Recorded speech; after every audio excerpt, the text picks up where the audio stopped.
O most beautiful Krishna, I have heard about your transcendental qualities from others, and therefore all my bodily miseries are relieved. If someone sees your transcendental beauty, his eyes have attained everything profitable in life. O infallible one, I have become shameless after hearing of your qualities, and I have become attracted to you. Please repeat. O most beautiful Krishna, O most beautiful Krishna, I have heard about your transcendental qualities I have heard about your transcendental qualities from others, and therefore therefore all my bodily miseries all my bodily miseries are relieved. are relieved. If someone sees your transcendental beauty, If someone sees your transcendental beauty, his eyes have attained everything profitable in life. his eyes attain everything profitable in life. O infallible one, O infallible one, I have become shameless I have become shameless after hearing of your qualities, after hearing of your qualities, and I have become attracted to you. and I have become attracted to you. This verse, Srimad Bhagavatam, 10th canto, 52nd chapter, text 37, was written by Rukmini Devi in a letter to Krishna, inviting him to kidnap her. Shukadev Goswami described this to Maharaj Parikshit when the king asked him how Rukmini had been kidnapped. Rukmini had heard about Krishna's qualities from different people, and after she heard about them, she decided to accept Krishna as her husband. Everything had been arranged for her marriage to Shishupal. Therefore, she wrote a letter to Krishna, which she sent through a Brahmana, and invited him to kidnap her. Hare Krishna, Krishna Krishna, Hare Hare, Hare Rama, Rama Rama, Hare Hare. Mukam karoti vachanam pangam gaite grim, yad kripa tamam vande Shri Guru Dinataranam, Parananda Madhavam Shri Chaitanya Ishwaram.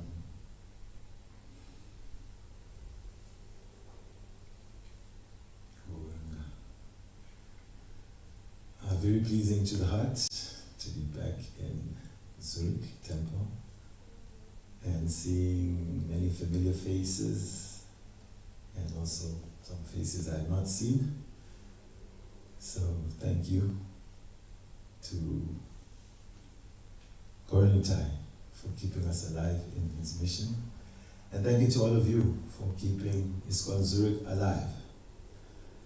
So Chaitanya Charitamrita, Madhya Lila chapter 24, explanations of the Atmaram verse, and in the middle of these explanations we are hearing about the attractive quality of Krishna. Krishna is described as meaning the all-attractive. So could this be just some favoritism that, well, we like Krishna so we'll call him all-attractive? Or is this backed up by some tangible occurrences that prove that he's all attractive? Because it's easy to just slap a title on someone. There was Hare Krishna. Many people sometimes are called Bhagavan, possessing all opulences, and we know all opulences means also that all beautiful. And it has been seen in the past, some Bhagavans are not all beautiful,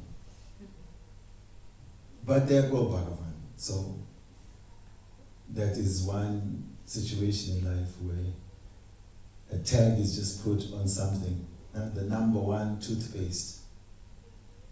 Each company says the number one toothpaste, the number one. There's no one says the number 3. So everyone is number one.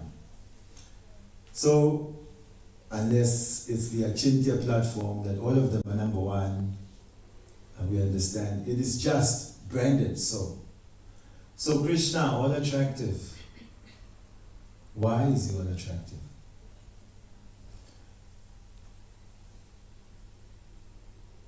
The verse spoken by Rukmini Devi.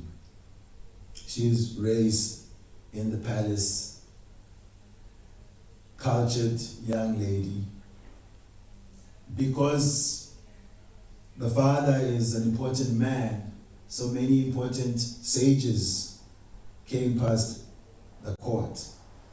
And because they were all devoted to Lord Krishna, they would speak about Krishna's transcendental name, his pastimes, his beauty, his prowess in these ways. And she was hearing them speak about Krishna. Over time, from hearing about Krishna's qualities, it said from the name one can understand the qualities, the guna and the rupa. So hearing about Krishna, in one sense, transformed Rukmini's heart. And Krishna, who was already there in the heart of everyone, became manifest to her, his form. And she understood that there can't be anyone better than this personality. And I desire a husband naturally, and then Krishna should be my husband. So considering the cultural setting, unlike these days, people talk about you have to shoot your shot, right? And how do you shoot your shot? If you just have someone's number and you can just target them, straight message to you, bang, haribo, prabhu, I think you're all attractive.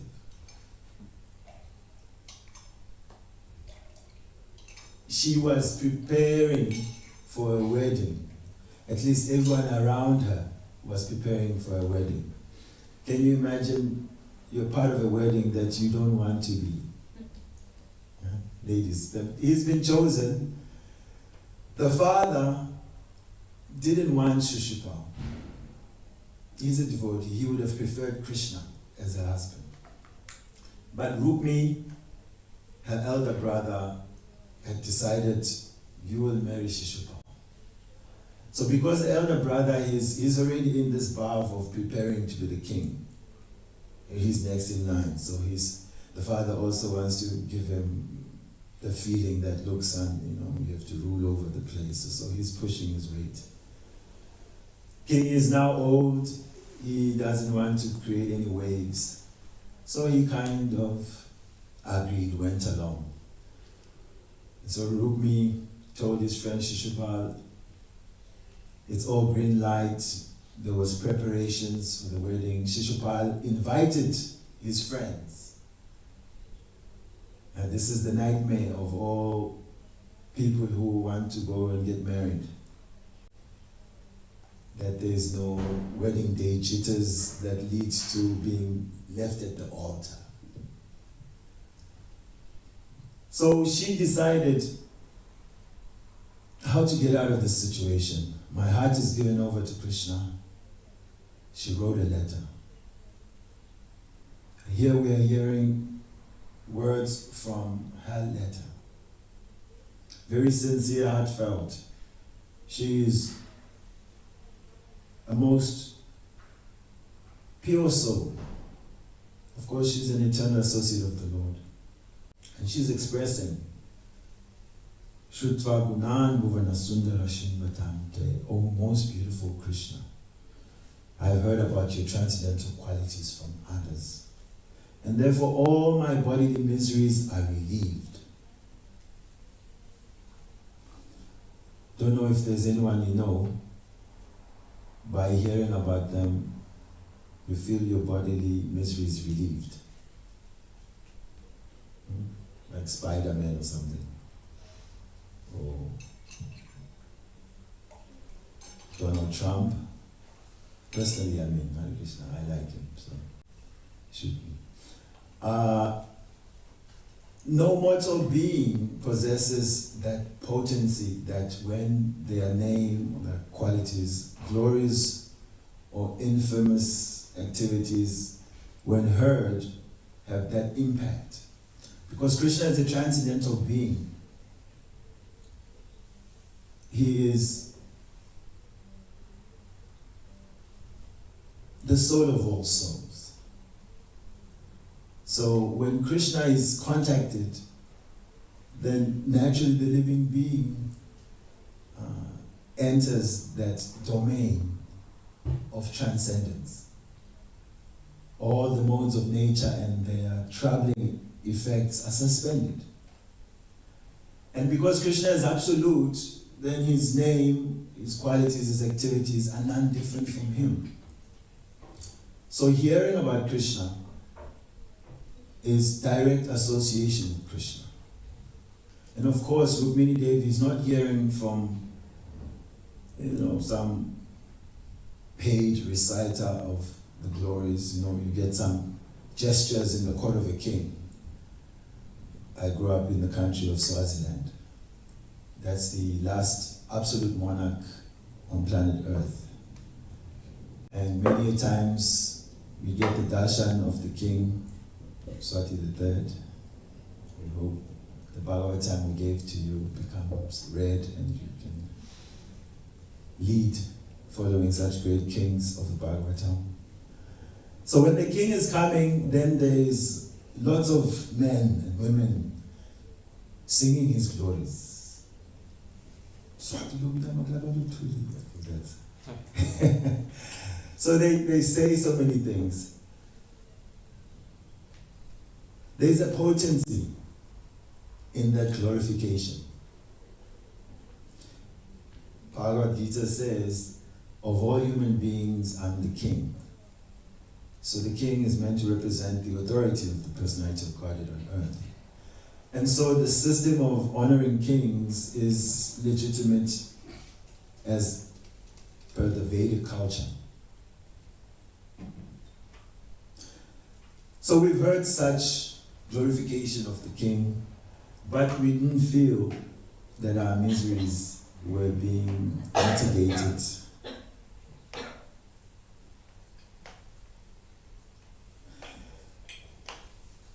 Rukmini says, if someone sees your transcendental beauty, his eyes have attained everything profitable in life. This eyes can be a very troublesome sense, while they're at the same time a most useful sense. We see in the life of Bilvamangal Thakur that at some point, due to his realization in Krishna consciousness, he could understand that because of his eyes, he was becoming entangled more and more in material, lusty desires. That upon seeing the beauty of this world, he felt that he was being drawn to it, and he desired only to see Krishna. And his example is not really to be followed by us, so please, nobody should do this and blame it on the Bhagavatam. But he decided to gorge his eyes out. Let me just put these things aside. They're causing me problems. And we see that it wasn't just artificial that now that he couldn't see, materially speaking, that he had become blind. No. In fact, he became perfected in his seeing, that in the heart he was seeing the Lord. That now I have locked you in my heart. Now you cannot escape Krishna. And you are a thief, it is said, anyway, you're famous for stealing throughout Vrindavan. And what is the punishment for criminals? They need to be jailed. And I have a very wonderful jail, my heart, very dark, dingy, cold. So I've locked you in there, and there is no release date. He hit the lotto. He's got Krishna locked in his heart and he can see him 24/7. So the beauty of Krishna, transcendental beauty of Krishna, perfects the sense of seeing. Generally, the senses are creating disturbances for us. Krishna says in the Gita that even one sense that just roams and that the mind fixes on carries away the intelligence even of someone endeavoring to control his senses. So in how many ways are our senses carrying us away into different contemplations of this material world? But these senses, they were created for a reason. To see the beautiful form of Jagannath Baladev Subhadra, Gauranitai, Missionary. To see the Lord, to hear the Lord, to smell the fragrant body of the Lord, to taste the Lord. Krishna Prasadam. We worship a most tasty Lord. It's not cannibalism, whoever years later. Krishna, by his transcendental position, he is one with and different to many things. And having accepted Krishna Prasadam, what has been offered to him, he is imbued that Prasadam with his potency. By contact with Krishna, one becomes Krishnized, Prabhupada said. So the perfection of all our senses is to contact Krishna. Then we understand, why did I have these senses? Because in mature life, there's that complaint. Bhakti Yoga says, control your mind, control your senses. But I didn't create this mind and senses. I didn't create that they are always attracted to their objects. They naturally flow to their objects, and the objects naturally flow into the mind. So it is said that anyonya, there is this unbreakable bond between the senses and the sense objects. So perception cannot be shut down. We will perceive what is around us, but what informs our perception should be the truth of Krishna consciousness, that everything, animate or inanimate, is the property of the Lord. And therefore, all of it being owned by the Lord must be used for the benefit of the Lord. So Rukmini is telling Krishna, unabashedly, look, you're like the most handsome person out there. Seeing you is like perfection of the eyes. Hearing about you, I felt relieved. And because of the impact that you have had on my heart, my decision is that I must become your surrendered wife. You should be my husband. And how will that happen? Because tomorrow is the wedding. So she says, look, if you are interested in this proposal, then you should come ASAP and kidnap. Because the question was raised that how come Rukmini was kidnapped? What's going on here? What type of spiritual life is this? When we're discussing God and he's involved in the kidnapping. No dull moment in Krishna consciousness. By speculation, no one can get to this, that somehow the other God kidnaps some ladies and makes them his wife. You can't make this up. No. Therefore, it is reported to us by the realized souls who have witnessed the Leela of the Lord.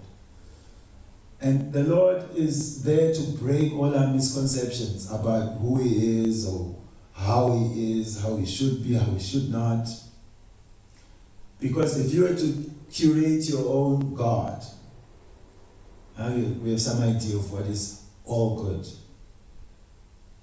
Then Krishna's life would be super boring. He's just this goody two-shoe guy, you know. He wakes up when he's supposed to wake up. He doesn't break in and enter. No stealing, no teasing others. No pinching babies when he's frustrated. No lying. Imagine Krishna without lies. Krishna told all of Vrindavan, I'll be right back. Just now, I'm just going to Mathura, take your camp. Now, I'll be back. It said some devotees still today are waiting, looking in the horizon for Krishna to come back. He said he'll be back. So, he's not coming back, but he said he'll come back. But if I just leave, what if he's just about to come back? And he'll be disappointed. You said you were going to wait, and you didn't wait for me. So the devotee was waiting. Said, since Dwapara Yuga, people saying, I don't want to wait in vain for your love. The devotees, no, it's not in vain. Completely absorbed in this hope that Krishna is coming back. So Krishna told them he'll be right back. It took him over 100 years. Is he a liar? I'll be right back. So one side, to defend Krishna, what do you mean he's a liar? You don't know what is Krishna's time span. When he says, I'll be right back, back for him just means, could be like 1,000 years, why? You have to... And they say, no. He completely made them feel like, I'll be just now back. So the transcendental nature of Krishna's personality is full of all flavors. That's why it's called Akila Rasa Murti. He's the form of all mellows and flavors of love. And love is a crooked affair. It doesn't move straight. Otherwise, love would also be boring.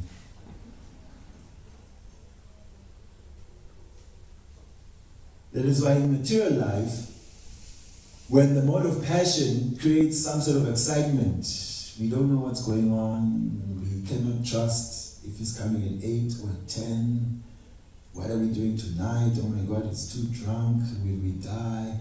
It's exciting. People think, oh, this is it. Perverted.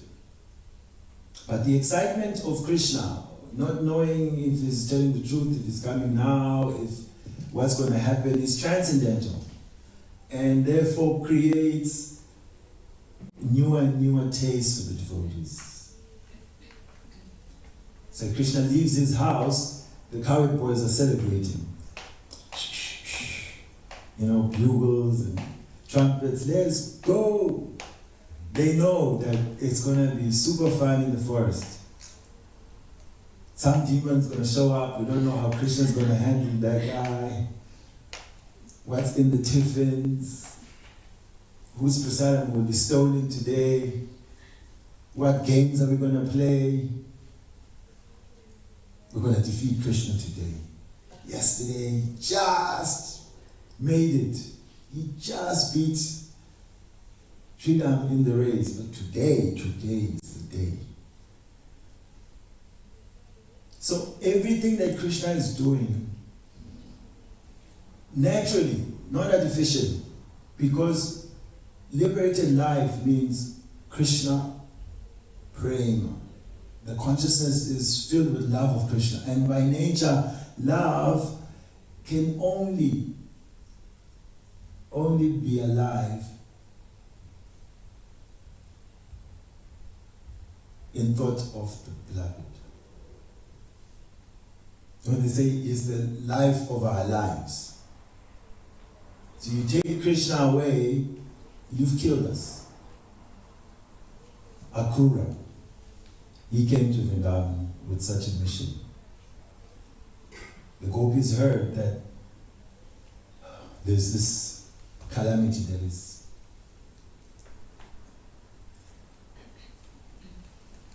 impending, like doom. If you heard that next week some nuclear weapon will be exploded, touch wood. Everyone is anxious. If next week is the end of the world, what will you do? Yeah? You start thinking, well, I have been chanting Hare Krishna, but I haven't done bungee jumping. People have bucket lists outside of. I have to declare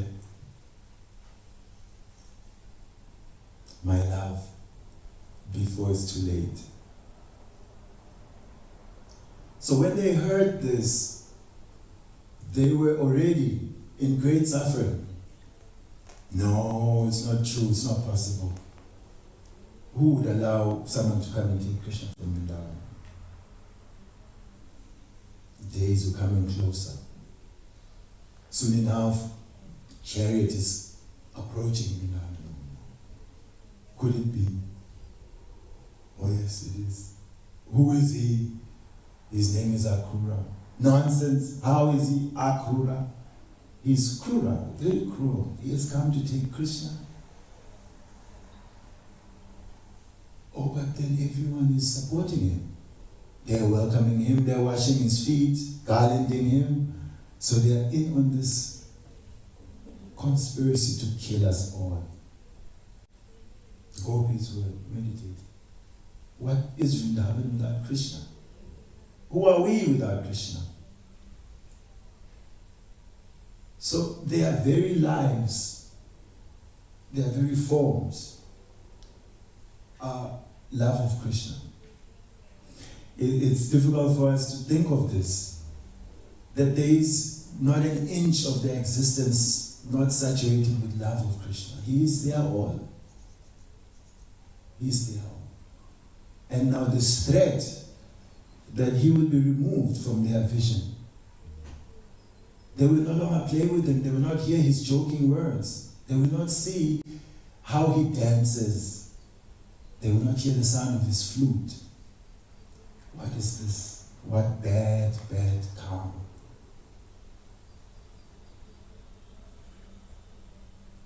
Akrura came and did this mission, and for that,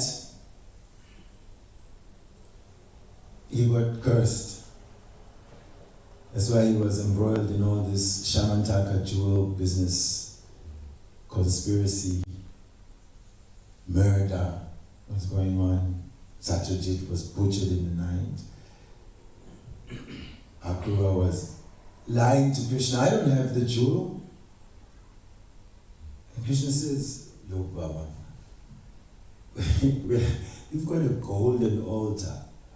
You've been giving people like gold in charity. Everyone knows that you've got the jewel and it's giving you so many kilos of gold a day. How can you hide? It's like you're trying to hide the sun. We don't have the sun. Sun is always luminous. It's so bright. You cannot hide it. There was his offense to such devotees. That his Krishna consciousness became covered. But this is Braj, that everything is there, but everything in perfection. And so those devotees who are in pure consciousness, and this is our mission, is that we want to cleanse the mirror of the heart with all the impurities, covering our actual spiritual eye, ear, tongue, nose, skin, so that we can also contact Krishna as he is. Then it's no longer just, oh, Bhuvana Sundara, oh, beauty of the worlds, poetically. But it's direct realization. It says, Prataksha Bhagamam Dhamyam. This Krishna consciousness. It gives direct perception by realization. It's not just, hey, Jai, Jai, because everyone's been saying Jai, we are just agreeing, yes, it's all attractive. It's been proven by direct perception. So the pure devotees are not speaking hearsay. And we are also following their accounts because we also want to prove this. All attractive. All. Right? What is all attractive? That is, Krishna will walk past here and you come here 5 minutes later, you catch a whiff of his aromatic body and you spin into ecstasy. I mean, all attractive means in any which way you encounter him, you are attracted. So there's attraction. That's why we are performing this process. But can you think the more this attraction develops, the more it sweetens? Like it's said of the practice of devotional service. 10 types. The first type is Vaidhi Bhakti. Performing devotional service according to the rules and regulations. And this is where we begin. And then the other 9 types are part of pure devotional service in love. That it is said, Rag, Prem, Sneha, Man, Anurag, there's Pranaya, there's Bhav, Mahabhav. So all of these are also states where devotees are performing devotional service. It's not that this liberation is holiday time and now we can just sit and watch those ones that are still trying hard to come to like in the spiritual world, they're watching us. Yes, you gotta work for your degree. It's not cheap, Baba. You can't just come here, you need big visa. We got to the airport, and the gentleman there is really checking me out. Like, he reads the visa, he's going through the passport. He's calculating, is this little one worth coming here? You're from Africa? Yes, South Africa.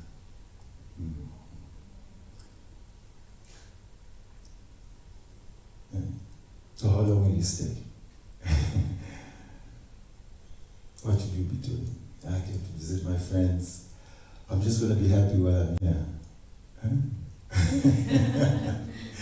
You were shocked. What you going to be doing? I'll be happy. I think in his heart he was thinking, oh, am I trying to stop him from being happy? Share with this guy. And he was also flattered, oh, okay, you consider this place a place of happiness. No, I'm not coming to Switzerland, I'm coming to, what do you call this temple? What level is it? New Jagannath Puri. So I'm going to Nilecha.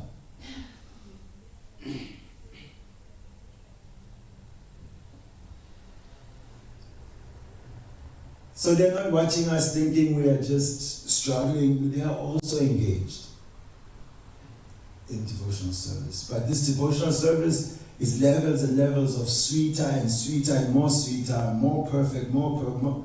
It's unending because they're dealing with an unlimited personality, a reservoir of pleasure. Reservoir of pleasure. We say like an ocean of happiness. Krishna is this being. It said one drop of love of Krishna is enough to drown the entire universe. Everybody go to Haribol, time. They forget all the timeliness of Switzerland. This is lost in this contact with Krishna. Pleasure, unending, ananda buddhivadana. It's an ever-increasing ocean of pleasure. So this is not false advertising. This is reality. And we have to love ourselves enough to try to acquaint ourselves with this reality, to experience it, to taste it. And this is the glory of Srila Prabhupada, that he has opened up this world which is covered from our material blood senses. Atashi Krishna Nama Dina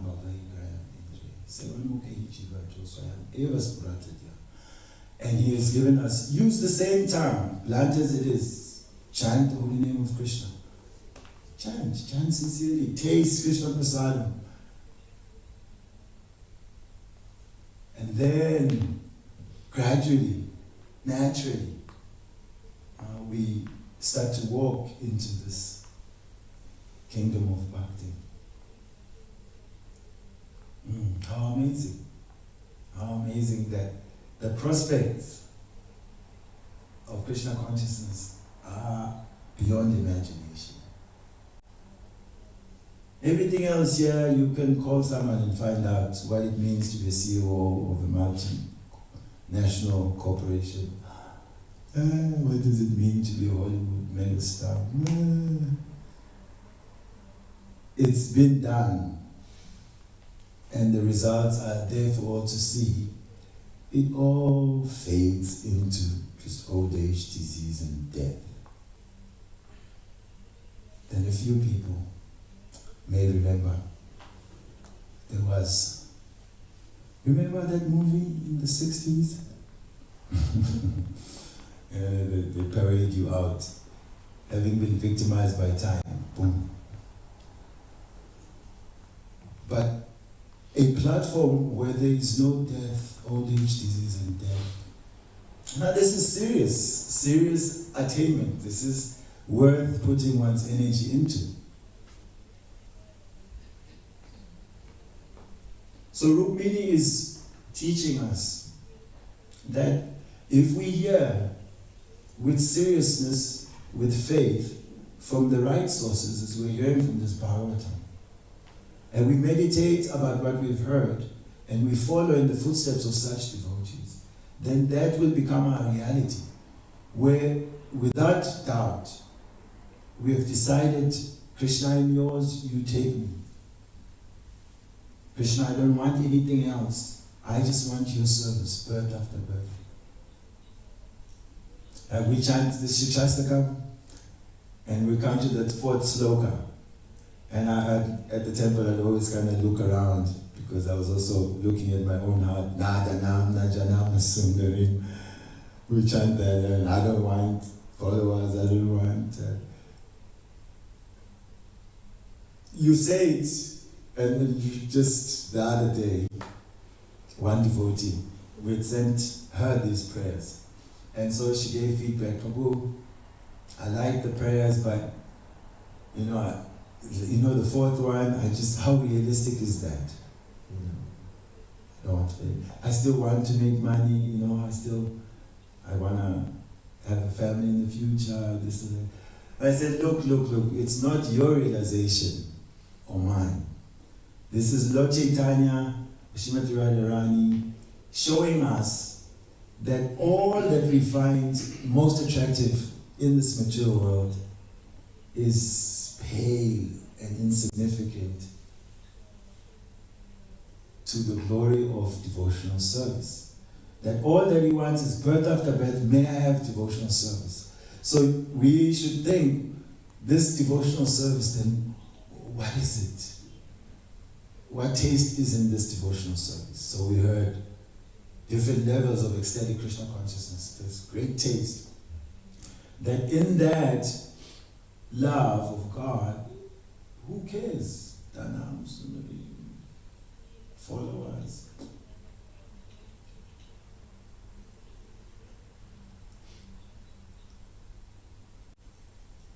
So by hearing, this hearing is not just the earlobe, in here, out the other side.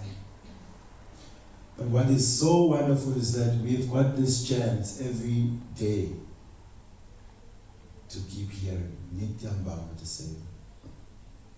So it is said like this, Shivatam Sakata Krishna Punya Shravana Kirtan Ridantasto Yabadrani Virinotsuritsatam.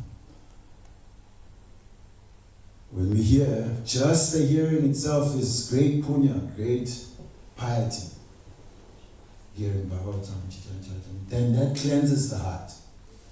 And by this process, sooner or later we will find a taste for it. And we have some taste for it, that's why we continue. And no doubt, we will also come to the level of feeling Krishna without shame, like Rukmini. She's like cultured society person, with so much culture there. To write a letter to some young man and propose to him, come and kidnap me, is unheard of.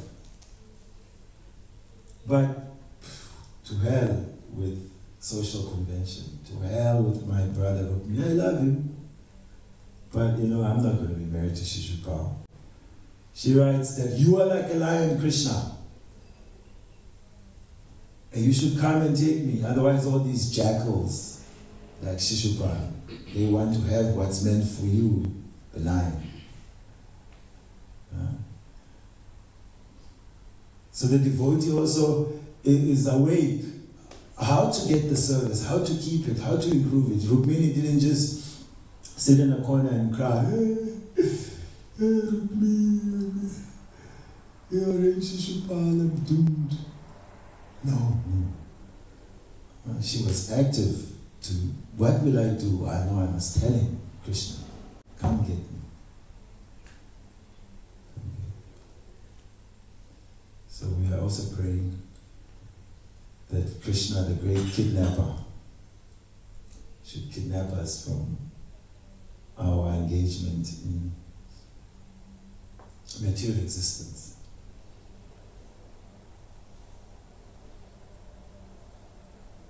So Chaitanya Mahaprabhu, in proving that Krishna is all attractive, has cited this Leela of Rukmini, that his attraction is such that even just hearing about him, never seen him, a young cultured princess, Rukmini Devi, decided to go against everything normal and religious to ask him, you come and keep them. That's the potency of Krishna's attraction. So this is one testimony. Kantaraj Shri Chaitanya Charitamrita ki Jai. Kantaraj Srimad Bhagavatam ki Jai. Gaura Premananda Hare Krishna.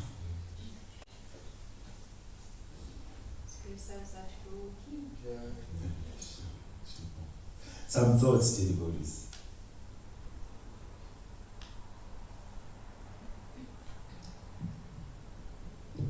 Do you want to go there to Krishna?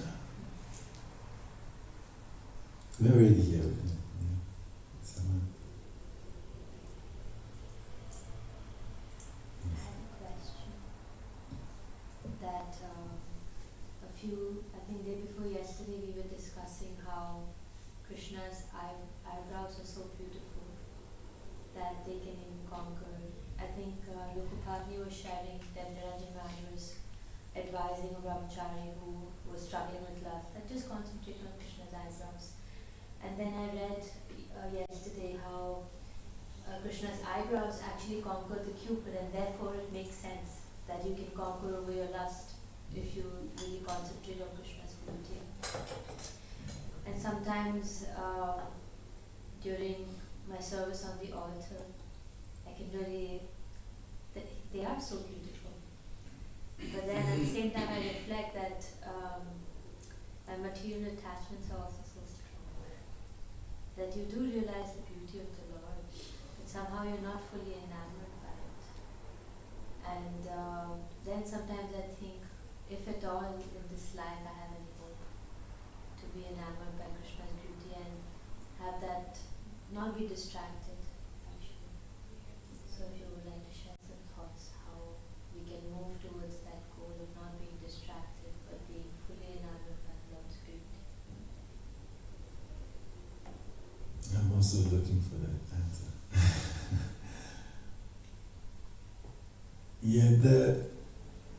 It seems that the way forward is this repetition, this continuous contact with Krishna. The fact that that desire is there to be fully attracted without distraction. That is very advanced desire for a conditioned soul. And Krishna is famous for swiftly fulfilling spiritual desires. Also, Krishna is famous for withholding prema, because he wants to churn the heart. He wants to produce high quality love. So although he gives us this glimpse of his all attraction, and we feel, wow, and then again somehow the other, because of our long association with the spiritual world, we may drift to thinking of so many other things. Our prayer is to have such service, such contact. And the more this is going on, it's not going without any impact. We are becoming more and more attracted, and it will come to that stage where nothing really makes us tick without our Krishna consciousness. But it's an eternal, never-ending feeling of inadequate love for Krishna. Even those who are supremely attached to the Lord, Lord Chaitanya says, I have no fragrance of love of Krishna. Not even a fragrance. If you see me crying and falling on the ground, I'm just pretending. I have no love for Krishna. This is Mahaprabhu. In the Gambhira, it's never been seen such ecstatic symptoms. But because Krishna is such that all attractive, always attractive, we have a chance. If we have service and contact, it will only grow. So it's a good worry. So keep worrying about when you'll be attracted. Keep it. Once you got worried about that, then there will be problems. We should feel that it's inadequate, our attachment.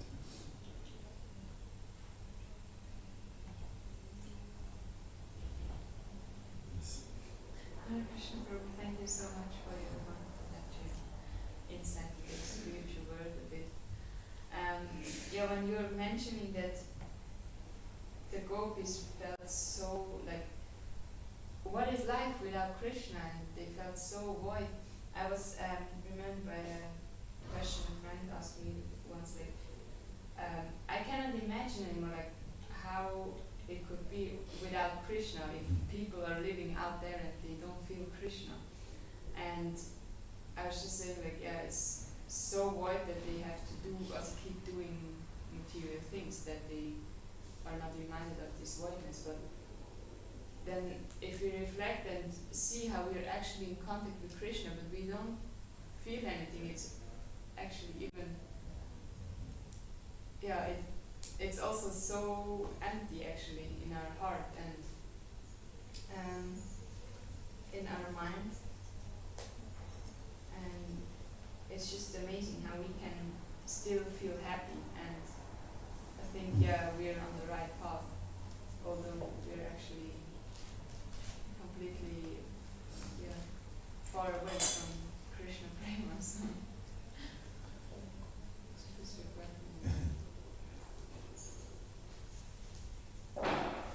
Yeah, it's an interesting observation.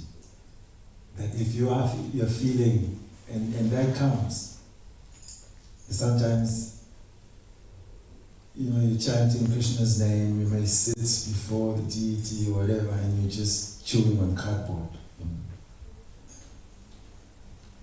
But that is it's nothing serious. Nothing serious in the sense that if we are in the association and have the opportunity to engage in Krishna consciousness, then that is the greatest asset. That we're not always steadily experiencing ecstatic love. Who are we to deserve ecstatic love? Why should we be floating on cloud 39? Then we even forget about Krishna's service. We're just like, it's Baba Ananda here. Jai Prabhu, Hari Bol, hey. So when is the arati? Whenever, Krishna's in charge. Can't you see Krishna? Everywhere Krishna. Krishna, Krishna. No, the servant must be attentive to the service. The servant must feel some sort of reverence even for the master, for the servant to aspire to improve. So, like any relationship, it's not always just cloud nine. Sometimes even when it's nice like that, people just create obstacles just to get another flavor, it can't just be so good. So, yes, one can feel like that. I'm right here in the temple of Krishna, getting the direct service to Krishna, but sometimes it's just empty. It's like I'm chanting the holy name, nothing's happening. So it's like that. We are knocking, and whoever's in the house, it's up to them if they want to open or not. So this chanting also, we're knocking on Krishna's door. If Krishna wants to open now or in 20 minutes, it's his own prerogative. Ours is to keep knocking. Can I have some service? Please keep me with the devotees. Please make me an instrument. And if he reciprocates, maybe opens briefly, gives you some smile there. Hey, then now you go preach to the whole world. Krishna consciousness is amazing. So he gives us, right? That's why we keep staying with him. There's sometimes it's so clear. Like, what else could I do with my life except this? How else would I be alive without Krishna? How else could I live without the devotees? How else could I live without prasadam? So many experiences we get, but then we also get those dry patches. And so your question is, how can we live knowing we're in close proximity yet we're not feeling ecstatic? Because we know that,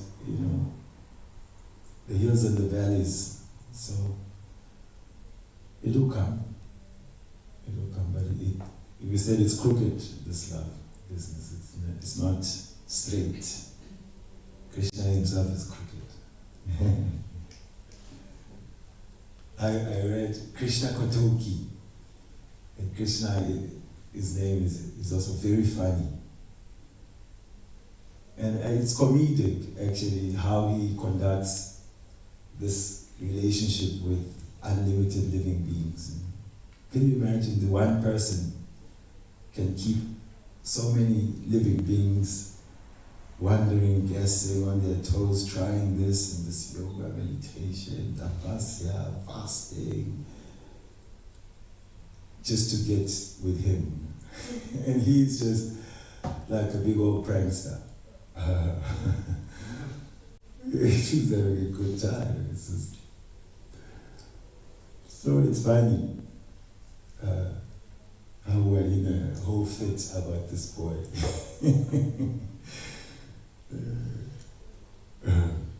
Therefore, we'll be in a sangha and we'll be laughing all the time.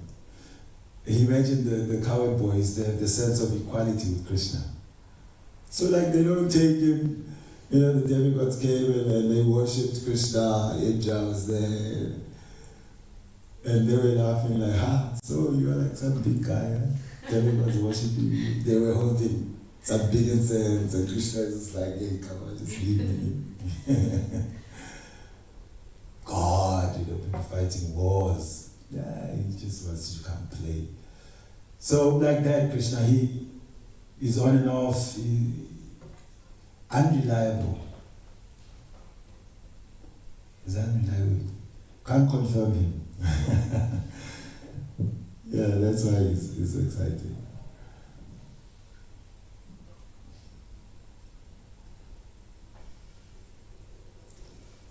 Yes. Hi, Krishna. I have a question. I always believe that Krishna is everywhere, and all time he never sleeps nor slumber. And there's a part where when you were teaching, it said Krishna asked the devotee to wait that he will be back. Did he actually leave? Because I don't believe that. He might say that I don't believe he will leave for a minute. He's always there, one way or the other, or in any kind of form or size, I don't know. I just want to clarify that. Very nice. Yes, Krishna, he left and he didn't leave. That's his situation. But he, like a pickpocket, they come in and they create a situation where you focus your attention on something, while this side they take your money. So he emphasized, I'm going, and it's the whole thing, everybody can see he's going. So the devotees saw him, heard him, I'm going, I'll be back. That's where his focus is. But like you said, he's already there in the heart. And in Vrindavan, it said not even one step does Krishna take outside of Vrindavan. So even when he does leave, it's just another aspect of Krishna going. So, so he's such a person. I'm going! But he's still there. And more present is when the devotee feels Krishna is gone. That is love and separation.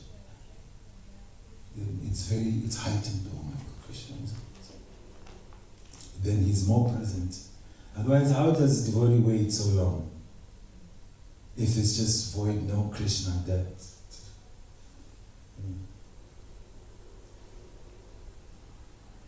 Hare Krishna, Krishna Krishna, Hare Hare, Hare Rama, Rama Rama, Hare Hare. Srila Prabhupada